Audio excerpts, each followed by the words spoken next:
Hey guys, my name is Drew. Welcome back to NFL Trading Room. We got a fun one today. This is going to be the first episode of our summer scouting show. We're going to try to do it every single week, cover a new position every single week. And I would say I'm joined by a guest, but I guess you're not really a guest if you're going to be here every week. Our new addition to the team here at NFL Trading Room, our new draft guy, Benjamin Hodge. Check him out on Twitter. Another fellow ball knower, one of the smartest guys out there. Ben, how we doing? I'm doing fantastic today. I can't wait to dive into some edge rushers today. It's going to be awesome. Absolutely. There we go. Yeah, so quick spoiler there. First position group is going to be edge rushers. Obviously, very, very early on to summer scouting. It's only May 15th when we're recording this. So take all of these with a grain of salt. We're going to give our rankings, give our grades, obviously our notes on these guys. But very, very important when we're this early in the process to remember to take all of this with a grain of salt. Remember this time last year we were talking about Carson Beck as a potential top 3 pick and James Pierce as a first overall pick. So we still have a whole other year of tape we're going to get on these guys. It's good to get into preliminary, know who to watch for next season. But all of this is going to change in a year's time. So it's fun to get into it early, but all of this needs to be taken with a grain of salt. Going to be breaking down edge rushers first. That's going to be our first group. We're going to be doing our top 5s, then we're going to talk about some honorable mentions after that. So I guess you want to start with the honorable mentions? That feels like a good thing to do. We can start with honorable mentions, yeah. So I'll be in the I keep saying guest, but like this is just like us two. I guess I'm used to doing this by myself. We're a duo here. But I'll let you take your first honorable mention. And Ben has watched more than I have. Unfortunately, I've been busy with Titans stuff on my own, so I didn't get quite as many graded as he did. So I can't talk on all of these guys, but I'm sure Ben. We end up like feeling the same way about 99% of prospects anyway. Like our grades ended up almost the exact same last year. I'm sure I would echo all of his thoughts anyway. But I'll let you go ahead and talk about your first honorable mention now. Okay, so I want to start with Josh Josephs. Obviously, being a Tennessee guy. He was a guy that came in freshman year, played a lot. He was actually same class as James Pierce. Played over James Pierce a lot that first year. He was just more ready.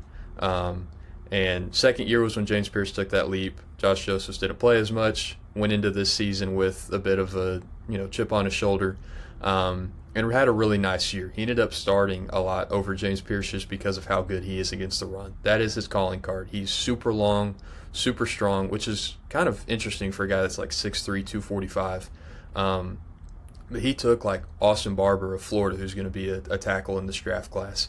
There were times against Elijah Pritchett over at Alabama, just completely stacked him, shedded him, able to peek and shed, and just he's a really physical tackler. Not a great bendy athlete.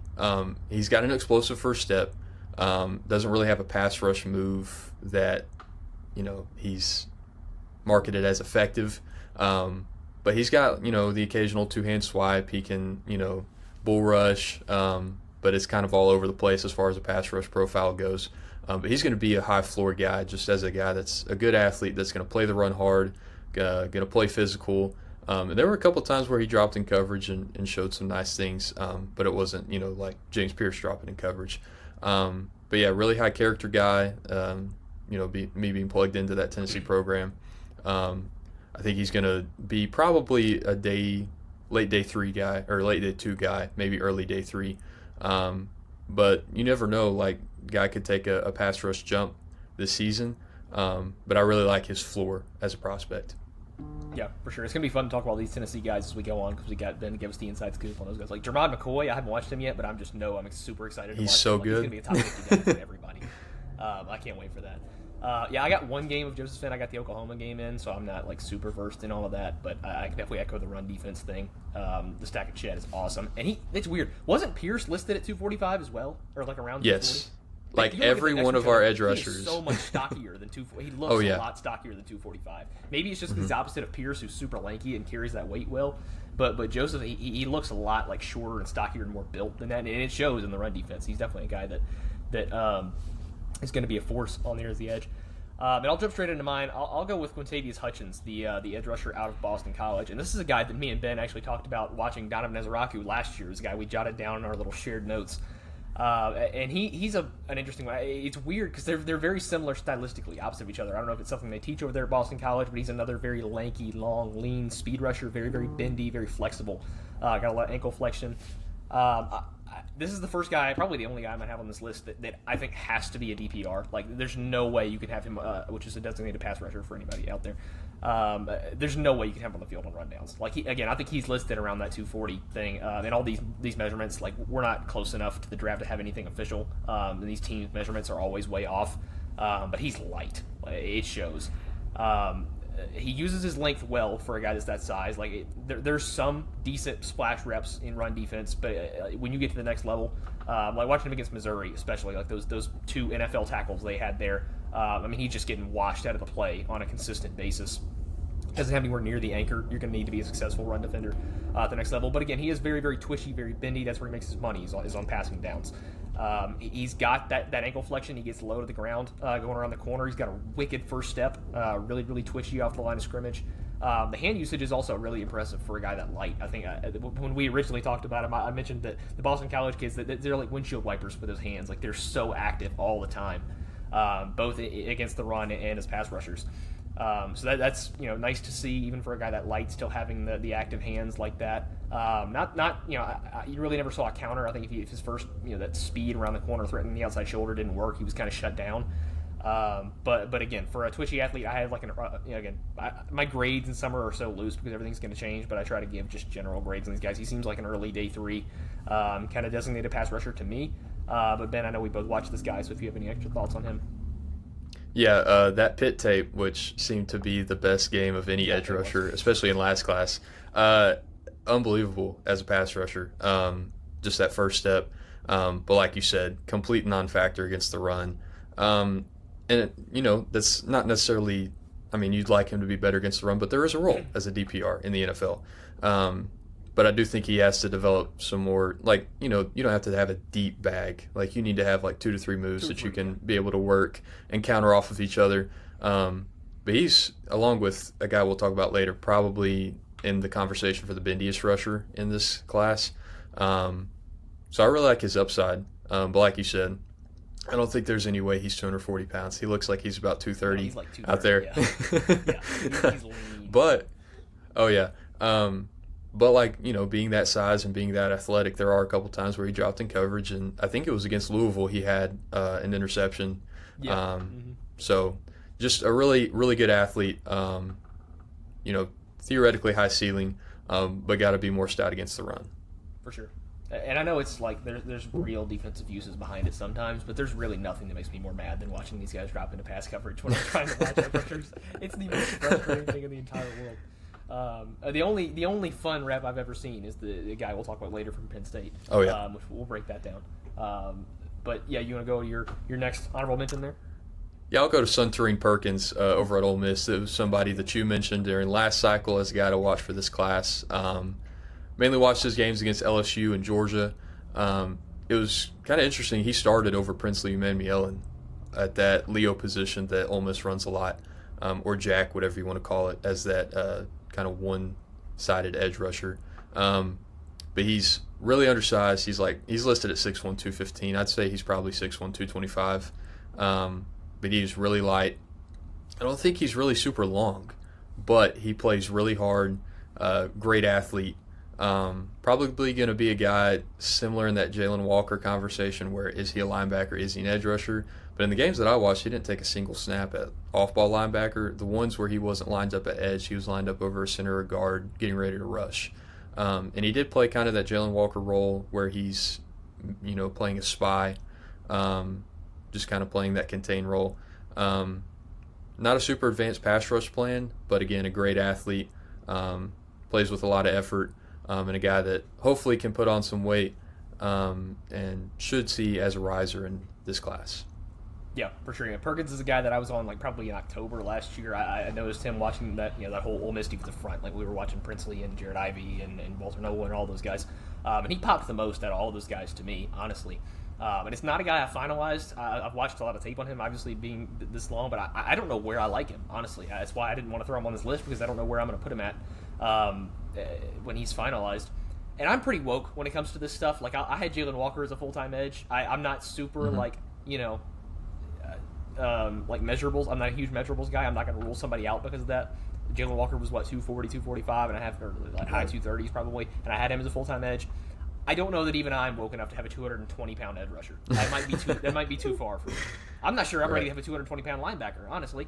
So I would really love to see him get up to that like 240-ish mark and just be a pure speed rusher next season. I think that would be a place he can be really dominant, and you're looking at probably a mid to high first-round pick if he can do that, honestly, because I think his ceiling is that high. But the size concerns are the biggest thing with me right now. I just don't know where you're going to find a role, especially at the next level at sub 225 on that front seven. That's going to be really tough to find a role for. Here next, I'll talk about the guy I mentioned earlier from Penn State, Danny Dennis-Sutton. It seems like at this point, Penn State just has a constant stream. Ever since Chop Robinson, it's just been a constant stream of edge rushers every year. And Danny Dennis-Sutton's going to be that guy this year.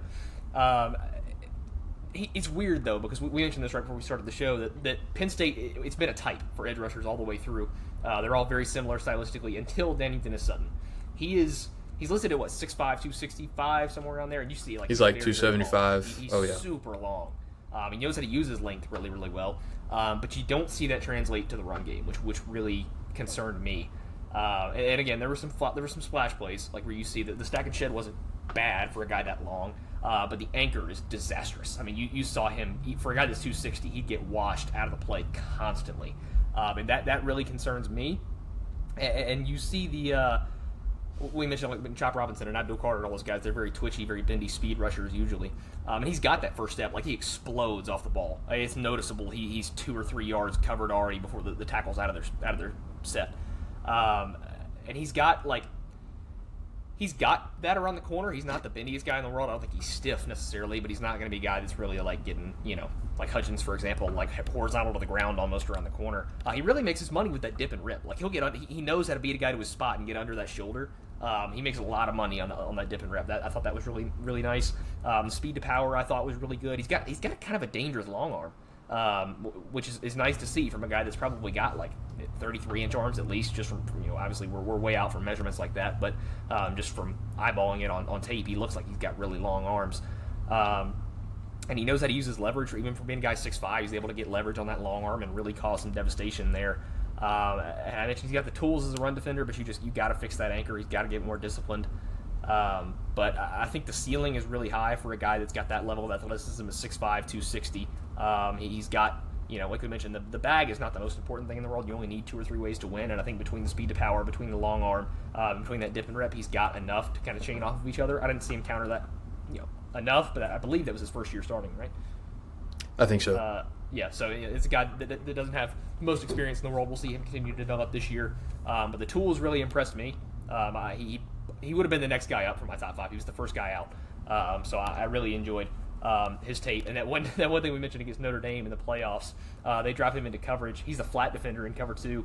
And he gets so much depth on that flat zone. And he's like the hips are fluid. Like, he turned and got depth on that. It was like 20 yards downfield. Yeah, I mean, it was like a 15, 20 yard drop. I mentioned to Ben, and we were DMing each other. He plays that flat better than most of the DBs I've watched recently, which is more of an indictment on the DBs than it is him. But he got up there. Like, that was a high point for that pick. Hopefully I'll be able to play that in B-roll. I think I have the clip somewhere. But yeah, I was really impressed with his tape. I think he's probably a day 2 guy right now. And there's a potential for him to take a much larger leap than that this season. For sure. Yeah. So I don't know if you had anything extra to add on him, or if you just want to jump into your last. No, just agreed on all points. Yep. Like you said, super long athlete, great first step. Really disappointing anchor against the run. Yeah. You would expect a lot more out of a guy that's 6'5", 270. But the tools are there. Again, not a guy that's going to bend around the corner, but flashes that bull rush, and even breaks out the 2-hand swipe from time to time. Really turned it on towards the end of the season. Especially in those playoff games against SMU, Boise State, and Notre Dame. For sure. All right, and who was your last honorable mention? Let's see. I guess I'll touch on Derek Moore real quick, because I think the other guys are in your top 5. We'll get to each other's top 5. So. Right. Derek Moore started opposite of Josiah Stewart over there at Michigan last year.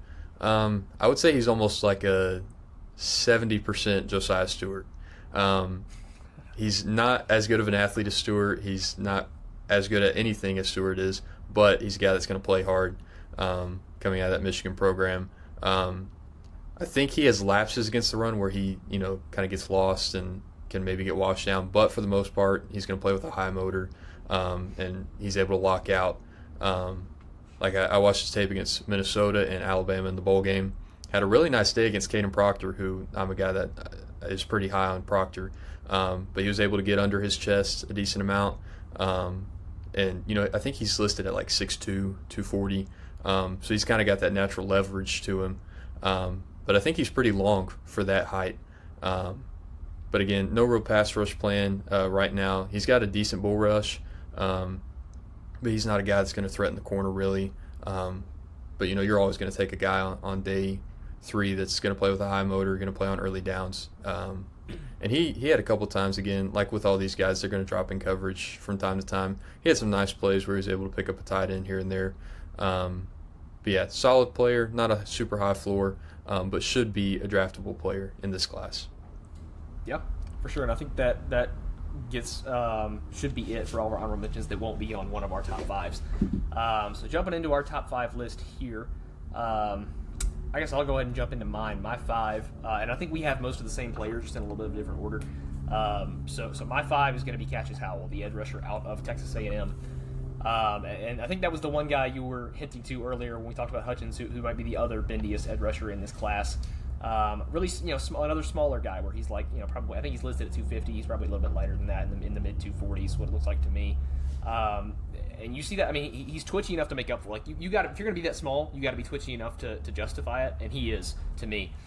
Really awesome first step. He's got kind of the only guy on that stacked Texas A&M defensive line, obviously having Shamar Turner, Shamar Stewart, Nick Scorton. He's the only guy that could really threaten that outside shoulder out of that whole group, at least in the roles they were allowed to play. Little shot to Mike Elko there. But Howell, yeah, he's a really bendy guy. Not a very deep bag. We're going to say that about a lot of these guys. And again, they still have another year of tape to give, so maybe we're going to see some development there. But he really only had one go-to move, and it was just his inside spin. And he looks like he's practiced that inside spin before bed every night for 20 years. But it's just so natural. It's one of the most natural inside spins I've ever seen. It's so quick. It's so, like, the velocity he generates on that. It's really hard for tackles to keep up with that. Normally you see that more as an inside counter. That's a move that these guys like tend to rely on that as a second move in their plan. That's kind of his go-to if he can't win around the outside shoulder. But that's a good pair when you're that athletic and that twitchy and that bendy around the corner. To pair that with an inside spin that good or that dominant, that's a path to success there. He's a guy that seems like a borderline top 50, probably a mid to early day 2 guy to me early on. Being that size, he's probably not a guy you want against the run a lot. I think for being 240 something pounds, like there were flashes in the run game. For that size, I don't think he was a bad run defender. But at the next level, it's going to be hard to find consistent success as a run defender at 240 whatever pounds. So that does concern me a little bit. But even if you are drafting this guy as just a designated pass rusher early on in his career until you can put on some weight on him like that, I think he's got the juice to justify that. For sure. Super elite athlete. That spin move is insane. Like, you blink, you'll miss it. And I think he does a really good job on that inside spin move of kind of taking his elbow and, using it as an extra punch into the offensive tackle's chest to get a little bit extra space. But he ate Emory Jones up with that. And I think he got Will Campbell a couple times with that too. And there are times where he flashes some powerful hands. Like, he's got an inside counter with a little push-pull that he breaks out from time to time. Not super refined, but it is there. And like you said, probably not a guy that you want on rundowns, but he shows effort, and you could always improve in that area. One thing I will touch on with him, he's probably the best guy in coverage that I watched from this group. There was a play against Mason Taylor where he picks him up on like a 25-yard wheel route to the end zone, stays hip to hip with him, and breaks up the pass on a perfect throw from Garrett Nussmeier. Just super elite athlete. He flipped the hips like he was a dang slot corner. But yeah, really high ceiling guy. I've got him at number 3. This is a guy that I'm just betting on the traits with. I think he can threaten that outside corner. He runs that arc in a hurry. But he might have the most explosive first step in this class. But yeah, really fun player. Yeah, for sure. And then heading on to your number 5, which is Damon Wilson II. He was at Georgia last year, transferred to Missouri in this recent portal class. Bit of a strange move, but a guy that's a really good athlete. Profiles more as a finesse rusher, which kind of is a rarity in this class. You see a lot of power rushers in this class so far. But he's got really good flashes in coverage. He can get lost at times against the run. I believe he's like 6'5", 240. So he's a bit different than what Georgia typically uses at that edge rusher position. You think of a guy like Michael Williams, Trayvon Walker, they're more in that 260 to 275 range. But, he's super athletic, really can win that outside corner. He's got a really good rip move for somebody that's got, more of a finesse profile. And he flashed the bull rush. And he's got splash plays against the run, but he's another guy that you probably don't want on early downs early on in his career. Could always develop into a guy that's able to hold his own there. But yeah, really nice finesse profile. There were a couple times against Kelvin Banks where he got him. Was able to get Kelvin Banks overextended, swipe those two hands away and get around that corner. But I'm super excited to see how he develops this year. I honestly think scheme-wise, Missouri's probably going to be a little bit easier on the eyes scheme-wise, just like getting some true edge rush reps. We're going to talk about it, I'm sure, with a guy that you'll mention in your top 5. We've got to stop playing these, 6'5", 250-pound guys in a 4-eye. We've got to stop it. It's bad. Like it's a disease. Top-end athletes, and Mike Ilko is the number one guy of this, but it's a problem all across college. You have these. Shamar Stewart was the guy last year that everybody pointed to. You have this 270-pound cyborg, generational athlete, and you stick him in a 4-eye contain for 85% of the time. Let these guys rush the passer. That's what they're there to do. It's ridiculous. Exactly. But I could go on for a long time about that. I need to reel that in. So yeah, I guess moving on to our number 4s. Mine is going to be LT Overton, the edge rusher out of Alabama, who was a guy a lot of guys thought was going to declare last year. He was a guy that was pretty late into the process to announce he was going to return back to school. This was a guy that was getting talked like top 50, potential top 75 talks on a lot of boards last year, and I think that hype continues to be justified. I think it's going to be exciting to see him a whole nother year in that Alabama scheme. That pretty stacked defensive front there at Alabama. Overton is kind of, we were talking about this, there's kind of a theme in this class where it's kind of the opposite of last year, where last year you had a lot of twitchy, bendy speed rushers around the edge, and this year you kind of have a lot more of the bigger body 5-tech, just pure power rushers. And I think Overton is the guy that fits that bill to a T. He's probably like, he looks closer to 275, 280 to me. I think Bama had him listed a little bit lighter. He's a pretty heavy, stocky guy. Not the longest guy in the world, but I wouldn't say it's like an issue either. The length isn't a limiter there. Not the twitchiest athlete in the world either, which is something that normally is a hang up for me. I'm kind of a purist when it comes to athleticism, especially at edge. But Overton, I think he's powerful enough to make up for it. This is a guy that has a devastating bull rush. There's so much power in his game. I think he's one of the few guys in this class that is a true 3-down run defender. Even not being the twitchiest athlete in the world, he's got a great peek and shed, stack and shed like you were talking about. Just super strong hands, very active hands. There were a couple times he'd win with a swipe too. It's kind of another theme in this where you have some really heavy power rushers that flash a 2-hand swipe. It's pretty good. Like that Missouri rep where he crushed Brady Cook coming around the edge. I believe it was a swipe win. He really fared well. There was a rep he bull rushed right through Armand Mimbo's chest, which is not something you saw on Mimbo's tape at all. So very, very rare to see him lose to power, but I think Overton is just that powerful. So I think the athletic limitations are something that worries me a little bit going to the next level. But if you have this guy as just a pure heavy 5-tech, maybe kick inside to 3-tech on passing downs, that's where he can find a real path to success. Is just a pure power rusher, great run defender, and I really like his tape. I'm excited to see another year from him. Yeah, I like exactly what you mentioned. Play that 5-tech, kick him into 3-tech on passing downs. Alabama did that a lot, and he found a lot of success doing that. Like you said, not the greatest athlete in the world, but just all the power in the world. Like once he lands that bull rush, it's over. I think I'm a little bit lower on him than you, but he's still close to that top 5 range. And I think, get him in a system like the 49ers where they've kind of got that, that tight 5-tech on one side. I think he can have a really successful career. And he could be a guy, maybe he packs on 10, 15 pounds and he moves inside to more of a 4-eye or a 3 technique and a 3-4 defense. But I think he's a really versatile guy, and the NFL is always going to value that. Yeah, for sure. And then I guess that would kick you over to your number 4, who I don't believe I'm going to be very nice to. On this list. And I can see why. Keldric Faulk over at Auburn. He's a guy that's listed at 6'6", 290. There's no way. No way. He's no like way. he's like 260, maybe. At best. He's tiny, At best. man. That measurement is garbage. Yeah, him and Shamar Stewart were listed at the same size. No. Two completely different bodies. That's ridiculous. But anyway, I did like some of his flashes against the run. There were times where he was able to peek and shed.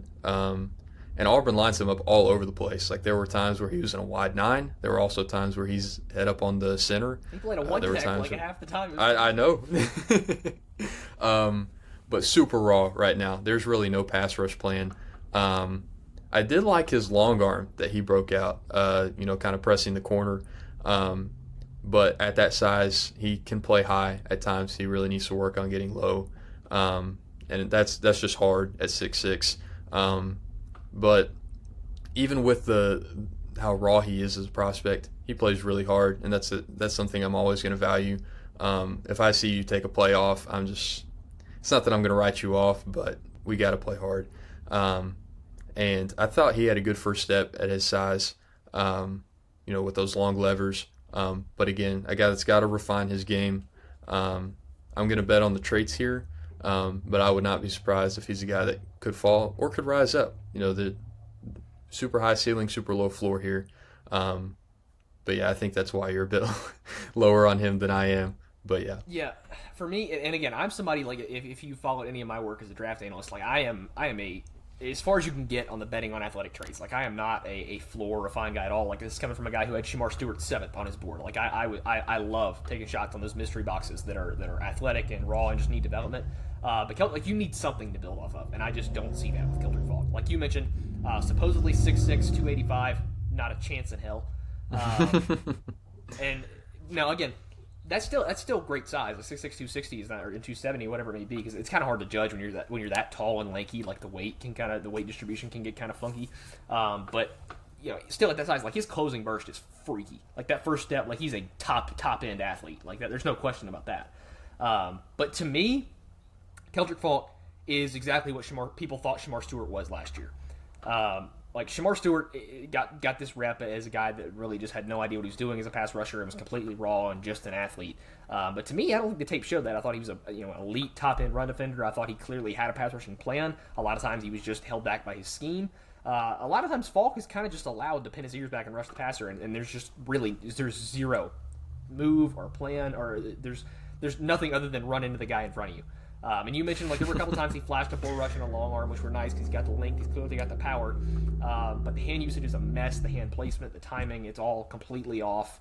I thought there were flashes as a run defender. I thought that was his best trait. He was a fine run defender. I'm not sure that I would say good, but I thought he was serviceable.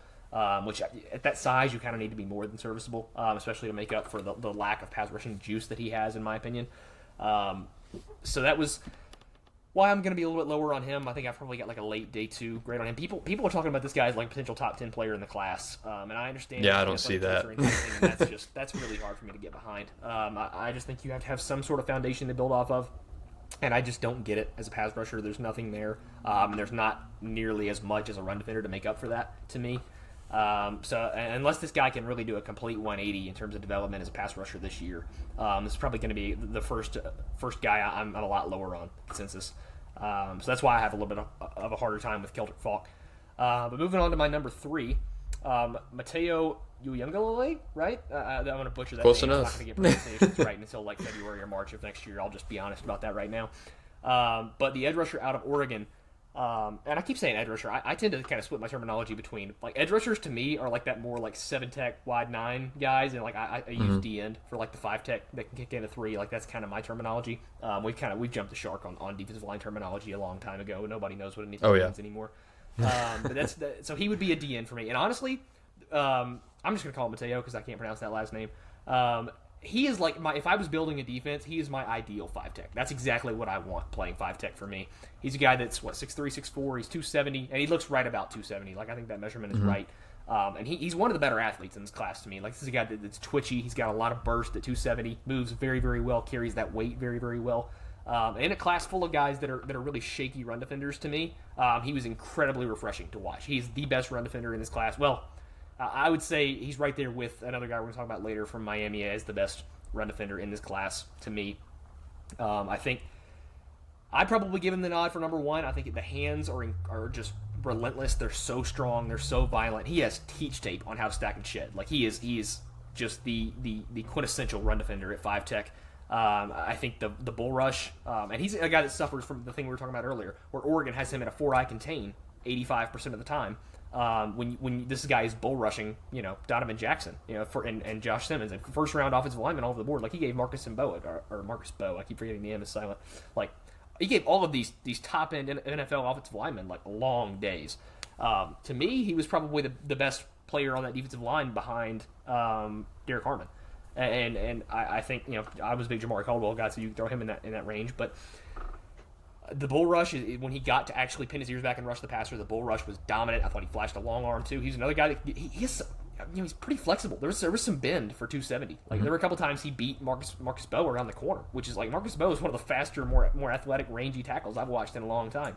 So he's beating guys for their spot at 270. He's pretty bendy for 270. He's got a couple of swipe wins. I thought the hand usage was really polished. This is a first round ball player to me, honestly. Like this is one of my earlier first round grades to me so far. And I'm a huge fan of all of his game. I don't really see something that's lacking with him. I think he's a very well rounded player, and this is a guy I'd feel comfortable betting on really early on. Yeah, I'm not as high as you, but again, like we've got to get him out of a 4-eye. Like I think it's mostly a scheme thing. Exactly. But like you said, super good long arm, really good bull rush. I thought he broke out, a nice dip and rip from time to time. No, he's not going to be Abdul Carter and, get parallel to the ground. But, he's able to bend a little bit and get under an offensive lineman's hands and kind of dip that corner. But I thought, like you said, really good ability to stack and shed. You can see his eyes where he's looking, especially on the end zone cam. See him peek over both shoulders, shed, and make the tackle. And there were a couple times where he dropped in coverage and, played it well. But again, like you said, really good all-around player, and a guy that I'm gonna bet on to have a pretty good rise throughout this draft cycle. Right now, I'd probably have him in that early day 2 range, but I wouldn't be surprised at all if he ends up as a mid to high first round pick. Yeah, the thing you mentioned about the eyes, like you really can just see the gears turning as he defends the run. It's really awesome to see guys that are just high level run defenders. That's something that doesn't get valued enough in edge rushers to me when we talk about them in draft evaluation. And it's really nice to see a guy be that polished in college to me. Like he gave that first Ohio State game, the one in the regular season, like he gave every single one of those linemen a long ass day. Like he wore those guys out. Specifically Donovan Jackson on the reps he got on the interior. Like that's big to me when you're winning against first round caliber offensive linemen. So I'm a huge fan of him. Then move on to your number 3. Yeah, we already touched on him, Cashius Howell, but again, like we mentioned, just crazy, insane athlete, insane spin move. Gets up that arc in the snap of a finger. Has some flashes of power here and there. Got to improve against the run, but plays with effort. And a guy that's, like we mentioned, got a super high ceiling. Yep, absolutely. And we touched on him earlier. Just to echo everything we said then. And getting on to our 1 and 2, we have the same 1 and 2, but flipped in different orders. So which guy do you want to talk about first? Let's just go with your 2 first. Gotcha. So my 2 is going to be the edge rusher out of, or again, my terminology would be D-end, but whatever you want to say. Out of Miami, Rueben Bain Jr. I know this is Benjamin's 1. He's my 2, so we both have him very, very high. I was a huge fan of his game. I mean, this is another guy that is very similar, like profile-wise to Overton, like we talked about earlier, where he's a big 280-pound, big body 5 tech that's going to be at the next level. Extremely powerful, the most raw power of any player in this class that I've watched so far. The hand placement, like we mentioned earlier, could use some work. Sometimes the timing and the placement's a little bit off. When he lands, I mean, he's gonna run through your chest. I don't care how good your anchor is. Like he's got that much raw power to his game. Another guy that I think is a great run defender. I think the discipline could be a little bit better. Sometimes he runs himself out of the play, but the anchor is kind of immovable. Like you're never going to see him get washed out. I thought that the stack and shed was also really, really advanced from him. I thought, he's not the twitchiest athlete in the world. That's the one limiter to me with him is he's not a guy that's It's going to be able to have a lot of flexibility athletically, where you're going to be able to move him around very much. He's got to stay kind of more on that interior, that 5-tech kick inside the 3, just because he's not the twitchiest, not really an NFL level athlete, or not a good athlete by NFL standards. He's obviously an NFL level athlete. But yeah, the raw power is the thing that I just keep coming back to. I mean, he's so strong. The hands are so violent and active. And the bull rush and long arm combo with him is really just absolutely dominant. Yeah, echo everything you said. Really active hands, violent hands when he gets, places them right. I described him, and I'll touch on this more in my article that's coming out on Sunday about these edge rushers. He plays like a bull in a china shop. And right now that's a compliment because he's just so powerful that especially when he gets on the interior, when he comes in on a stunt, those guards have no idea how to handle that. And he'll have to get more refined with his hands when he gets to the NFL because it's just bigger, stronger athletes. But he's got super heavy hands. I think he's got the best bull rush in this class. He didn't exactly forklift somebody like we saw Elijah Roberts do a couple of times in last cycle. That was awesome. It was insane. But yeah, I would call it an elite bull rush. And like you said, he's not a super bendy athlete, but he does have an explosive first step.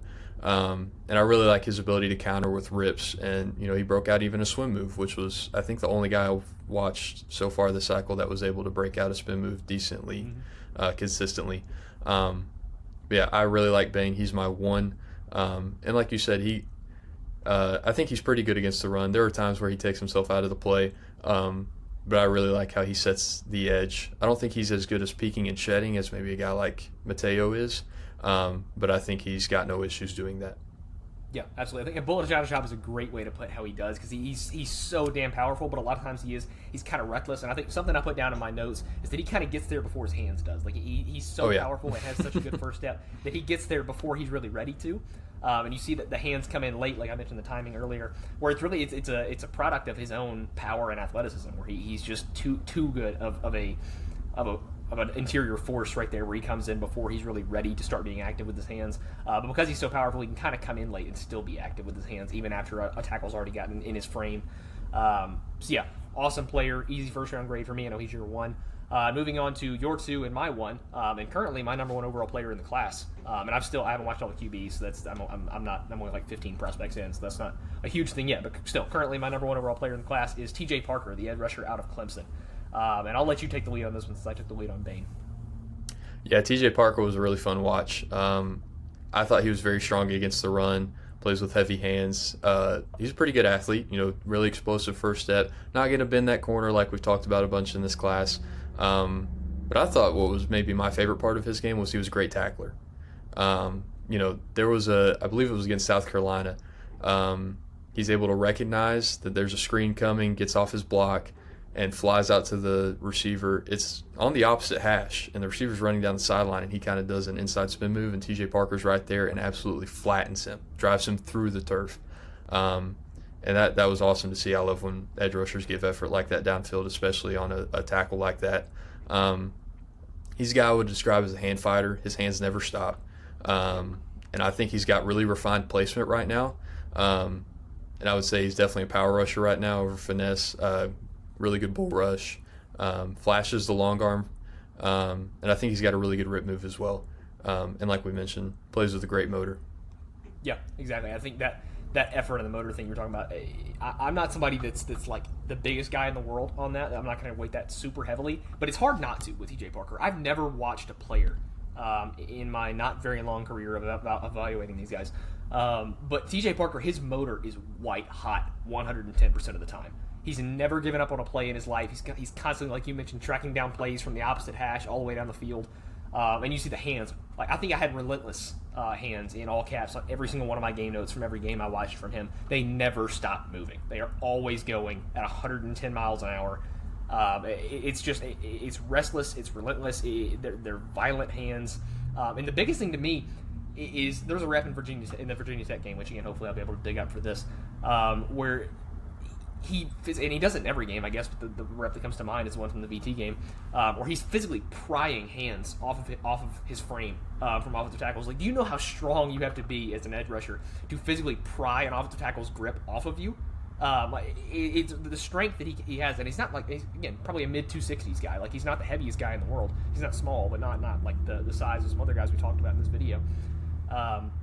He has so much power in that frame. He uses every bit that he has so well, carries his weight very well. Well, I'd agree with Ben where he's more of a power rusher than a speed guy right now, but I think he has the athleticism to potentially be both when you get to the next level. Like, he's a guy that, not the bendiest or the most flexible in the world, but he's got a really wicked first step. He's got a lot of closing burst, too. You see him when he wins around that outside shoulder, when he runs around that corner and wins to the spot. Like, the time it takes for him to get from that spot to the quarterback is nothing. I mean, he's all the way there. You blink and you miss it, like you mentioned earlier. I think the long arm and the bull rush combo, like I mentioned, he's the only guy I've ever seen win with a bull rush over Anthony Belton. I mean, Anthony Belton is probably the strongest tackle in all of last year's class, had a kind of immovable anchor until he ran into TJ Parker. So that was something that really stuck out to me. The forklift, like you mentioned, is something that you don't see a lot of guys do this early on and this young. That's something that takes a lot of development to get the hand-eye coordination to actually be able to catch a tackle's wrists and get them above their heads. I thought he really flashed that in every single one of the games I watched. Another very productive guy. I'm not somebody that puts a whole lot of weight into production, but he is a very productive edge rusher if that's something you want to look at. I think you could see the pass rushing plan kind of develop a little bit, where you need him to be able to string moves together a little bit. He didn't counter very well, but with how refined his hands are right now, I think that's something that's going to come pretty quickly. And speaking of him as a run defender, I'd echo a lot of stuff you mentioned where the tools are all there. I thought the anchor was pretty good in run defense, but I thought he would kind of run himself out of plays, be kind of undisciplined as a run defender sometimes. But he's got the length. I think he knows how to use it. Just going to get a little bit of refinement in there as a run defender. But I'm willing to take a bet early on TJ Parker. He's my favorite prospect that I've watched for the 2026 class so far. And I'm a huge fan of his game. So, yeah, I think as we've officially worked through, let's see how many, 8 edge rushers each, right? I know we had some overlap in our top fives, but and I'm going to touch on good. One thing with TJ Parker real quick. I feel like a lot of people, we talked about burst a lot. I feel like a lot of people only think of that as being the corner. Something that I've had to learn scouting edge rushers is you have to generate so much force to be able to, bull rush an offensive tackle effectively. I would consider that burst. That's why I think TJ Parker is such a bursty athlete. First of all, his first step is insane. But when he gets that second and third step down as he's going into his bull rush, I don't know that we mentioned Rueben Bain. He's maybe the only guy that's better at it than TJ Parker is, in my opinion. But I can't wait to see what, this next season does for TJ Parker. He could easily end up as my edge one. I'm really excited to see where this year takes him. For sure. Yeah, I just am so excited to watch. It kind of makes the college football season more fun, too, as both of us being big college football fans, too. You get to kind of develop crushes before the season even starts, and you have guys to watch. Like, the whole scouting process is just so much fun. I love every bit of this, every minute that we do. But, yeah, that's the first episode of our summer scouting here at the NFL Trading Room. Covered all the edge rushers. Be sure to tune in next week for whatever our next position group is. I don't think we figured that out yet. But, yeah, so we'll tune in for next week whenever we break down our next. I assume we'll stick with the same format where it's top 5, and we'll break down some honorable mentions as well. Just talk about all these guys. But, yeah, I appreciate all you guys tuning in. Be sure to like and subscribe. We will see you guys next week.